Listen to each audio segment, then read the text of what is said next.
नमस्कार दोस्तों, स्वागत है आप सभी का आपके अपने YouTube चैनल प्रवीण क्लासेस में। दोस्तों, आज की एक और वीडियो हम लेकर आ गए हैं बिहार पुलिस कांस्टेबल 2025 परीक्षा के लिए बहुत ही महत्वपूर्ण सामान्य ज्ञान, सामान्य विज्ञान तथा हिंदी के प्रश्नों का। आइए दोस्तों, वीडियो को शुरू करते हैं। दोस्तों, सभी प्रश्न सिलेक्टिवली हैं, एग्जाम ओरिएंटेड हैं, तो आप लोगों से एक रिक्वेस्ट करूँगा कि इस वीडियो को आप लोग अंत तक जरूर देखें, सभी प्रश्नों को समझें। आइए वीडियो को शुरू करते हैं। पहला प्रश्न है, टीपू सुल्तान कहाँ का शासक था? दोस्तों, टीपू सुल्तान मैसूर का शासक था। आप लोगों को याद रखनी है, ऑप्शन डी हमारा सही उत्तर होगा। चलिए अगला प्रश्न, भारत का नेपोलियन किसे कहा जाता है? बतानी है दोस्तों कि भारत का नेपोलियन किसे कहा जाता है। तो सही उत्तर होगा ऑप्शन बी, समुद्रगुप्त को। जी हाँ दोस्तों, समुद्रगुप्त को भारत का नेपोलियन कहा जाता है। आप लोगों को याद रखनी है। चलिए अगला प्रश्न देखते हैं। अगला प्रश्न है, होम रूल लीग की स्थापना किसने की थी? बतानी है कि होम रूल लीग की स्थापना किसने की थी। सही उत्तर होगा ऑप्शन बी, बाल गंगाधर तिलक ने। जी हाँ दोस्तों, बाल गंगाधर तिलक ने होम रूल लीग की स्थापना की थी। चलिए अगला प्रश्न देखते हैं। अगला प्रश्न है, सोडियम क्लोराइड के अलावा समुद्री जल में वाणिज्यिक पैमाने पर कौन सा पदार्थ प्राप्त किया जाता है? दोस्तों, सोडियम क्लोराइड के अलावा समुद्री जल में वाणिज्यिक पैमाने पर कौन सा पदार्थ प्राप्त किया जाता है, ये बतानी है। तो सही उत्तर होगा ऑप्शन बी, आयोडीन। जी हाँ दोस्तों, सोडियम क्लोराइड के अलावा समुद्री जल में वाणिज्यिक पैमाने पर दोस्तों आयोडीन को प्राप्त किया जाता है समुद्री जल से। चलिए अगला प्रश्न, टेलीफोन का आविष्कार किसने किया था? दोस्तों, बेसिक लेवल के प्रश्न है, बतानी है कि टेलीफोन का आविष्कार किस महान वैज्ञानिक ने की थी। सही उत्तर होगा ऑप्शन सी, ग्राहम बेल। जी हाँ दोस्तों, टेलीफोन का आविष्कार ग्राहम बेल ने की थी। ऑप्शन सी हमारा सही उत्तर होगा। चलिए अगला प्रश्न देखते हैं। पंचवटी किस समास का उदाहरण है? दोस्तों, बतानी है कि पंचवटी शब्द में कौन सा समास दोस्तों है। तो इसका सही उत्तर होगा ऑप्शन बी, द्विगु समास। जी हाँ दोस्तों, पंचवटी शब्द में द्विगु समास है। चलिए अगला प्रश्न देखते हैं। दक्षिण अमेरिका के वृक्ष रहित घास के मैदान को क्या कहते हैं? दोस्तों, दक्षिण अमेरिका के वृक्ष रहित घास के मैदान को पंपास कहा जाता है। ऑप्शन ए हमारा सही उत्तर होगा, पंपास। चलिए अगला प्रश्न, निम्नलिखित में से कौन एक प्राकृतिक संसाधन है? बतानी है दोस्तों कि इनमें से कौन एक प्राकृतिक संसाधन है। सही उत्तर होगा ऑप्शन डी, कोयला। जी हाँ दोस्तों, कोयला एक प्राकृतिक संसाधन है। चलिए अगला प्रश्न देखते हैं। पनीर बनाने के लिए किस किण्वन का प्रयोग किया जाता है? दोस्तों, बतानी है कि पनीर बनाने के लिए किस किण्वन का प्रयोग किया जाता है। तो सही उत्तर होगा ऑप्शन ए, रेनिन। जी हाँ दोस्तों, रेनिन नामक किण्वन का प्रयोग पनीर बनाने के लिए किया जाता है। ऑप्शन ए हमारा सही उत्तर होगा। चलिए अगला प्रश्न देखते हैं। अगला प्रश्न है, निम्न में से कौन एक कृत्रिम औषधि का उदाहरण है?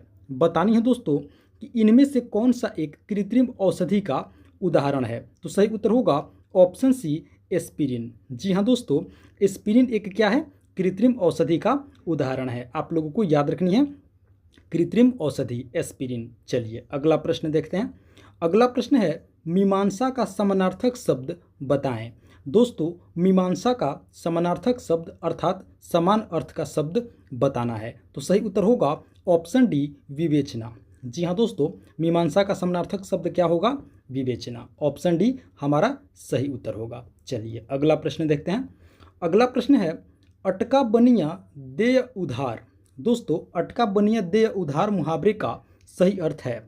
बताने हैं दोस्तों कि इस मुहावरे का सही अर्थ क्या होगा। तो सही उत्तर होगा ऑप्शन सी, बेचारगी में कष्ट को सहना। जी हाँ दोस्तों, बेचारगी में कष्ट सहना अटका बनिया देय उधार मुहावरे का सही अर्थ होगा। बेचारगी में कष्ट सहना यानी कि मजबूरी में कष्ट सहना।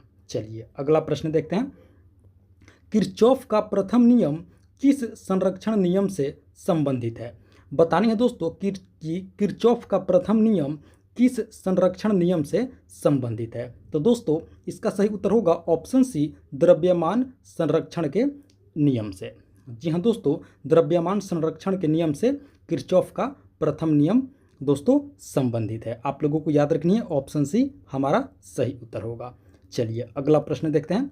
अगला प्रश्न है, निम्न में से कौन एक भगवान विष्णु के अवतार से संबंधित नहीं है?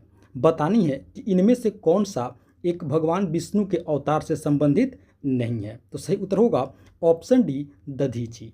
जी हाँ दोस्तों, ऑप्शन डी हमारा सही उत्तर होगा, दधीची भगवान विष्णु के अवतार से संबंधित नहीं है। चलिए अगला प्रश्न देखते हैं। अगला प्रश्न है, भारत के राष्ट्रपति को यह अधिकार प्राप्त नहीं है कि वह, बतानी है दोस्तों कि इनमें से कौन सा अधिकार भारत के प्रेसिडेंट को प्राप्त नहीं है, यानी कि भारत के राष्ट्रपति को यह अधिकार नहीं है। तो सही उत्तर होगा दोस्तों ऑप्शन बी, न्यायालय के न्यायाधीश को हटाने का। जी हाँ दोस्तों, न्यायालय के न्यायाधीश को हटाने का यह दोस्तों राइट भारत के राष्ट्रपति के पास नहीं है। आप लोगों को याद रखनी है दोस्तों, सही उत्तर होगा ऑप्शन बी, न्यायालय के न्यायाधीश को हटाने का राइट भारत के प्रेसिडेंट के पास नहीं है। बाकी तीनों राइट दोस्तों भारत के प्रेसिडेंट के पास रहता है। आप लोगों को याद रखनी है, क्षमा प्रदान कर सकते हैं, आपातकाल की घोषणा कर सकते हैं, अध्यादेश को जारी कर सकते हैं, लेकिन न्यायालय के न्यायाधीश को नहीं हटा सकते हैं। ऑप्शन बी हमारा सही उत्तर होगा। चलिए अगला प्रश्न देखते हैं।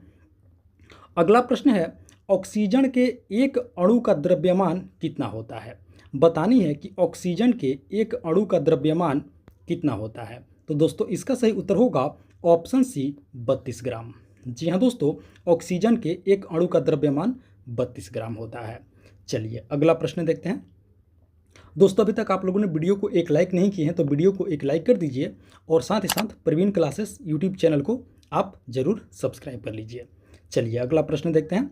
लेकिन दरवाज़ा उपन्यास के लेखक कौन है? बतानी है दोस्तों कि लेकिन दरवाज़ा नामक उपन्यास के लेखक कौन हैं। तो दोस्तों सही उत्तर होगा ऑप्शन बी, पंकज बिष्ट। जी हाँ दोस्तों, लेकिन दरवाज़ा उपन्यास के लेखक कौन है? पंकज बिष्ट। चलिए अगला प्रश्न देखते हैं। अगला प्रश्न है, पृष्ठ तनाव किसके कारण उत्पन्न होता है? दोस्तों बतानी है कि पृष्ठ तनाव किसके कारण उत्पन्न होता है। तो सही उत्तर होगा ऑप्शन ए, अणुओं के मध्य असंजक बल के कारण। जी हाँ दोस्तों, अणुओं के मध्य असंजक बल के कारण पृष्ठ तनाव उत्पन्न होता है। दोस्तों आप लोगों को याद रखनी है, ऑप्शन ए हमारा सही उत्तर होगा। चलिए अगला प्रश्न देखते हैं। अगला प्रश्न है, विद्युत धारा का मात्रक क्या होता है? बतानी है दोस्तों कि विद्युत धारा का मात्रक क्या होता है। तो सही उत्तर होगा ऑप्शन बी, एम्पीयर। जी हाँ दोस्तों, विद्युत धारा का मात्रक होता है एम्पीयर। ऑप्शन बी हमारा सही उत्तर होगा। चलिए अगला प्रश्न। अगला प्रश्न है, वास्को डी गामा ने भारत के समुद्री मार्गों की खोज कब की थी? बतानी है दोस्तों कि वास्को डी गामा ने भारत के समुद्री मार्गों की खोज कब की थी। सही उत्तर होगा ऑप्शन सी, 1498 ईस्वी में। जी हाँ दोस्तों, ऑप्शन सी हमारा सही उत्तर होगा 1498 ईस्वी में वास्को डी गामा ने भारत के समुद्री मार्गों की खोज की थी। आइए अगला प्रश्न देखते हैं।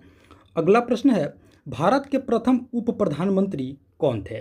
दोस्तों बतानी है कि भारत के प्रथम उप प्रधानमंत्री कौन थे। तो सही उत्तर होगा ऑप्शन सी, सरदार वल्लभ भाई पटेल। जी हाँ दोस्तों, ऑप्शन सी हमारा सही उत्तर होगा सरदार वल्लभ भाई पटेल हमारे देश के प्रथम उप प्रधानमंत्री थे। दोस्तों इन्हें आयरन मैन के नाम से भी जाना जाता है, यानी कि लौह पुरुष सरदार वल्लभ भाई पटेल हमारे देश के प्रथम उप प्रधानमंत्री थे दोस्तों, और गृह मंत्री थे।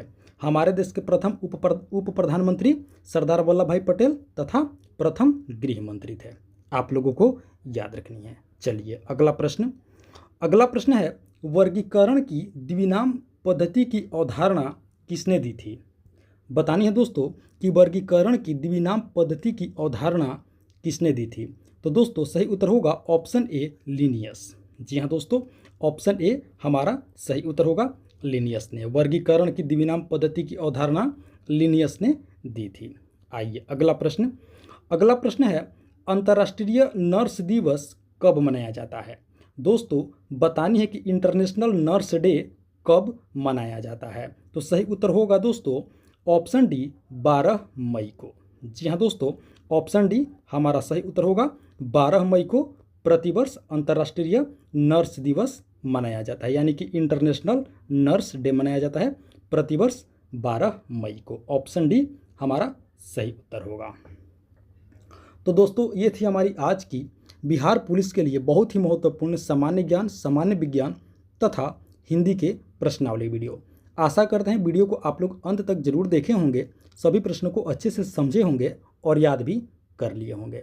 तो दोस्तों आप लोगों से एक बार फिर रिक्वेस्ट करूंगा कि वीडियो को एक लाइक कर दीजिए और साथ ही साथ इसी तरह का प्रतिदिन अति महत्वपूर्ण प्रश्नावली वीडियो देखने के लिए प्रवीण क्लासेस यूट्यूब चैनल को भी जरूर सब्सक्राइब कर लीजिए।